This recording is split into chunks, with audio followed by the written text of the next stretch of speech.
सुषमा की जब शादी हुई थी तब वो अपने ससुराल की इकलौती बहू थी।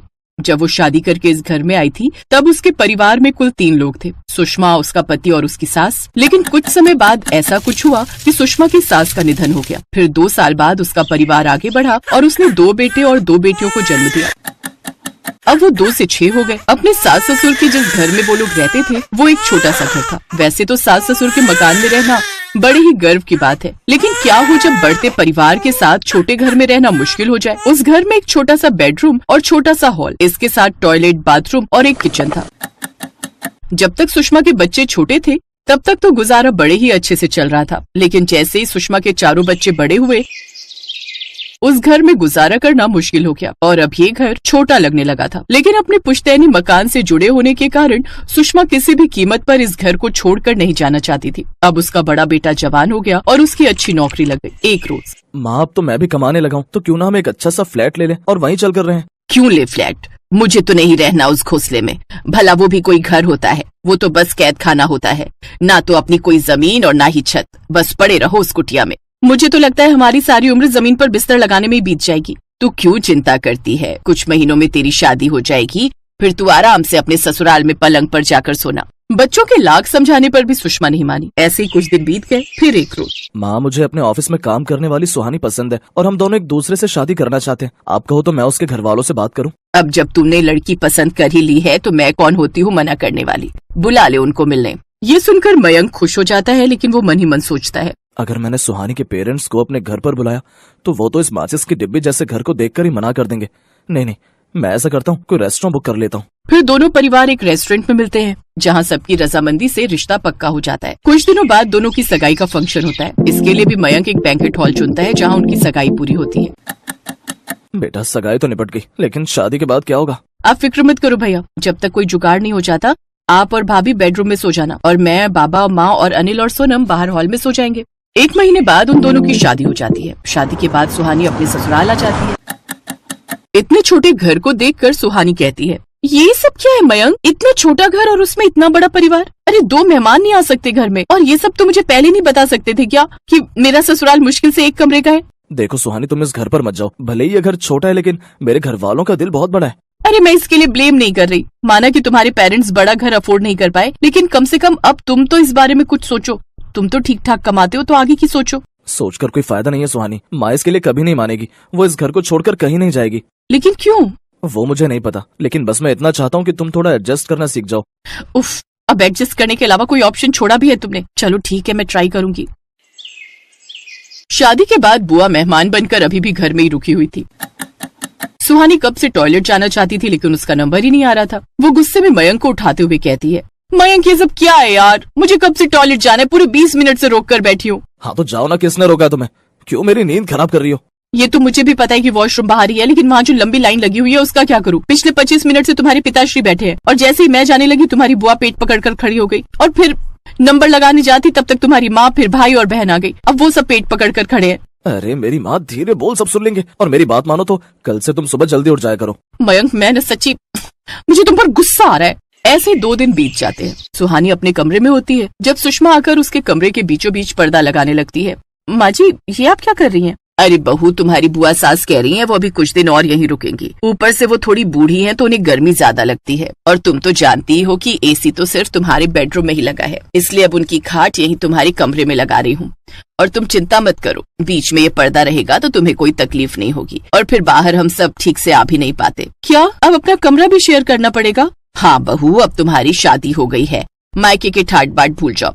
अब न तुम एडजस्टमेंट की आदत डाल लो, और अब बेटे की शादी हो गई है तो मेहमानों को तो बाहर नहीं निकाल सकती ना। अब बूढ़ी बुआ की खाट सुहानी के कमरे में लग जाती है। यहाँ तक तो तब भी ठीक था, लेकिन एसी की ठंडी हवा में सोने से खुद को उसके देवर ननद भी नहीं रोक पाते, और वो भी अपना गद्दा लेकर सुहानी के कमरे में डालकर सो जाते हैं। ये सब देख अब सुहानी का मुंह बनने लगता है, और भले ही उसकी सास उसकी ये पीड़ा नहीं समझ पाती, लेकिन उसकी बुआ सास को सब समझ आ रहा था। सुहानी तो किसी से कुछ नहीं कहती, लेकिन बुआ उसकी पीड़ा समझ जाती है, और इसके लिए वो मयंक के साथ मिलकर एक प्लान बनाती है। कुछ दिनों बाद मैं वापस चली जाऊंगी, इसलिए जाने से पहले मैं मनाली घूमना चाहती थी, और मैं चाहती हूँ कि हम सब साथ में चलें, पूरा परिवार। न जाने बढ़ती उम्र के साथ फिर ये मौका मिले या ना मिले।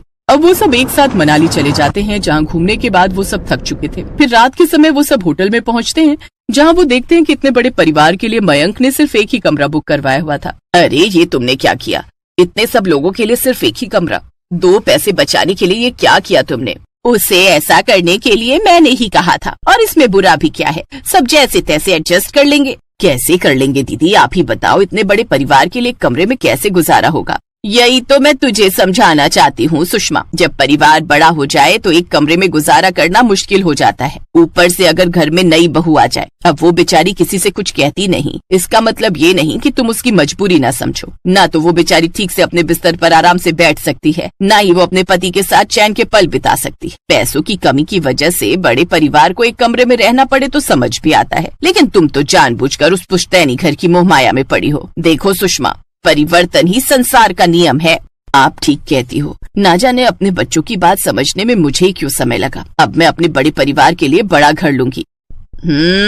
ये हुई ना बात। चलो अब मयंक और सुहानी को अकेला उनके इस कमरे में छोड़ देते हैं और हम सब अपने अपने कमरे में चलते हैं। हाँ मतलब और भी कमरे बुक कर रखे हैं? तो और क्या, अपनी तरह समझ रखा है क्या मुझे? भले ही गाँव से हूँ, लेकिन बच्चों की प्राइवेसी अच्छे से समझ सकती हूँ। इस तरह सुहानी और मयंक अकेले में समय बिताते हैं। फिर वापस आते ही सुषमा एक बड़ा घर ले लेती है, जिसमें सबके पास एक एक कमरा होता है, और अब वो सब खुशी खुशी साथ साथ रहते हैं। दिल्ली शहर में रहने वाली ऐश्वर्या दिखने में बेहद खूबसूरत थी। अपने माता पिता धर्मेंद्र और हेमा की वो इकलौती बेटी थी, जिस वजह से वो उनकी बेहद लाडली थी। ग्रेजुएशन पूरी होने के बाद उसके माता पिता उसकी शादी के लिए लड़का ढूंढने लगे। मेरी बेटी अब जवान हो गई है, अब उससे शादी करके दूसरे घर जाना होगा, लेकिन मेरा तो ये सोच सोच कर ही बुरा हाल हो रहा है कि उसके जाने के बाद उसके बिना हम कैसे रहेंगे जी। इसी बात की चिंता तो मुझे भी खाई जा रही है हेमा। धर्मेंद्र चौहान का दिल्ली शहर में अपना 2 मंजिला मकान था, जिसमें ग्राउंड फ्लोर पर वो खुद रहा करते थे और ऊपर की मंजिल बिल्कुल खाली थी। एक दिन संडे वाले दिन किसी अजनबी ने दरवाजे की घंटी बजाई। रुको माँ, मैं दरवाजा खोलती हूँ। ऐश्वर्या ने जैसे ही दरवाजा खोला तो सामने एक बहुत ही हैंडसम लड़का खड़ा हुआ था, जिसका नाम था अखिल। जी मुझे पता चला है कि आप अपने घर का ऊपर वाला फ्लोर किराए पर देना चाहते हैं। आप यहीं रुकिए, मैं पापा को बुलाकर लाती हूँ। हाँ क्या बात है, बताओ। अंकल वो एक्चुअली मैं अपने पेरेंट्स के साथ 2 दिन पहले ही इस शहर में आया हूँ। मेरी यहाँ नई नई जॉब लगी है, तो मुझे आपका घर किराए पर चाहिए था। लेकिन बेटा मुझे अपना घर किराए पर देने में कोई इंटरेस्ट नहीं है।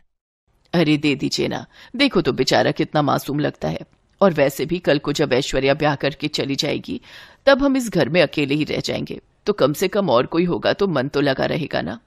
आंटी जी आपने बिल्कुल ठीक कहा, जब आपकी बेटी शादी करके चली जाएगी तो मैं आपका मन अच्छे से लगा कर रखूंगा, आपको बिल्कुल भी बोर नहीं होने दूंगा।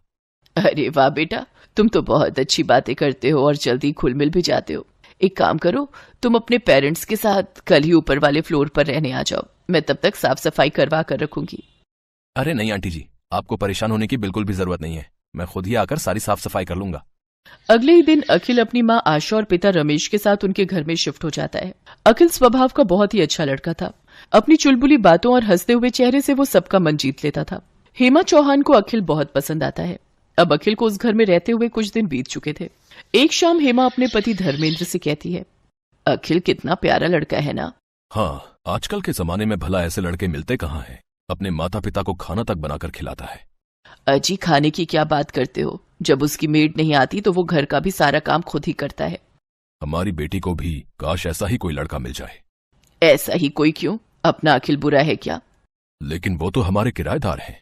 हाँ तो ये तो अच्छी बात है ना, इससे हमारी बेटी भी अपने पास ही रहेगी। आप हाँ कहो तो मैं कल ही उसके माता पिता से रिश्ते की बात आगे बढ़ाती हूँ। हाँ ठीक है। फिर एक दिन मौका पाकर हेमा अखिल और उसके परिवार से इस बारे में बात करती है और फिर सबकी रजामंदी से दोनों की शादी हो जाती है। अगले दिन जब सुबह अखिल सोकर उठता है तो ऐश्वर्या को ना पाकर अपनी माँ से पूछता है, माँ ऐश्वर्या कहाँ है? पता नहीं बेटा, मैं भी उसे ही ढूंढ रही हूँ। आज उसकी पग फेरों की रस्म जो है। लेकिन ऐश्वर्या तो बड़े मजे से अपने पेरेंट्स के पास जाकर चाय पी रही थी। ऐश्वर्या तुम वहां क्या कर रही हो? चाय पी रही हूँ, मुझे अपने इस कप में ही चाय पीना पसंद है और बाथरूम भी मैं सिर्फ अपना ही यूज करती हूँ। ऊपर का वो रूम मुझे पसंद नहीं। अरे बहू, आज तुम्हारी पग फेरों की रस्म थी, लेकिन तुम तो अकेले ही मायके पहुंच गई। चलो कोई नहीं, अब मैं अखिल को नीचे भेजती हूँ तुम्हें लेने के लिए। क्या सासू माँ, आप भी आ तो रही हूं मैं। इसके बाद आशा उसे पहली रसोई बनाने के लिए कहती है, लेकिन 5 मिनट के अंदर ही ऐश्वर्या हलवा लेकर पहुंच जाती है। अरे वाह, हमारी बहू तो बहुत तेज है। 5 मिनट भी नहीं हुए इसे गए हुए और हलवा बना कर ले आई। नहीं पापा जी, ये तो नीचे मम्मी ने बनाया था तो मैं ऊपर ले आई। बहू, अब वो तुम्हारा मायका है और ये तुम्हारा ससुराल। हाँ तो क्या फर्क पड़ता है। अच्छा वो सब छोड़िए और ये बताइए कि आप इस महीने का किराया कब दे रहे हैं। पापा ने कहा था आपसे पूछ लूं। लेकिन बहू, अब तो हम रिश्तेदार हैं, क्या अभी भी तुम्हारे पापा हमसे किराया लेंगे? हाँ पापा जी, मेरे पापा ना हिसाब के एकदम पक्के हैं। अगर आप नहीं दोगे तो वो मुझसे मांग लेंगे, क्योंकि अब मैं इस घर की बहू जो हूं। ऐसे ही एक रोज जब ऐश्वर्या और निखिल अकेले में बैठकर बातें कर रहे होते हैं तो ऐश्वर्या की माँ उसे आवाज देकर नीचे बुला लेती है। ऐश्वर्या बेटी, कहाँ हो तुम? जल्दी से नीचे आ जाओ। कहाँ जा रही हो? अब ये तुम्हारा ससुराल है। मैंने तुमसे कहा था ना कि मुझे नींद अपने कमरे में ही आती है। इतना कहकर वो वहां से चली गई। अगले दिन अखिल घर का राशन लेने जा रहा था तो हेमा ने भी उसे अपनी लिस्ट पकड़ा दी। अरे दामाद जी, जरा ये मेरा भी राशन लेते आना। ठीक है आंटी, मेरा मतलब है सासू माँ। ऊपर वाले फ्लोर पर खड़े रमेश और आशा ये सब देख रहे थे। हे राम, ये ऊपर ससुराल और नीचे मायके में न जाने और क्या क्या दिन देखना पड़ेगा। ऐसे ही कुछ दिन बीत जाते हैं और ऐश्वर्या प्रेग्नेंट हो जाती है। घर में सभी ये जानकर बहुत खुश थे। देखते ही देखते उसे 7 महीने पूरे हो जाते हैं।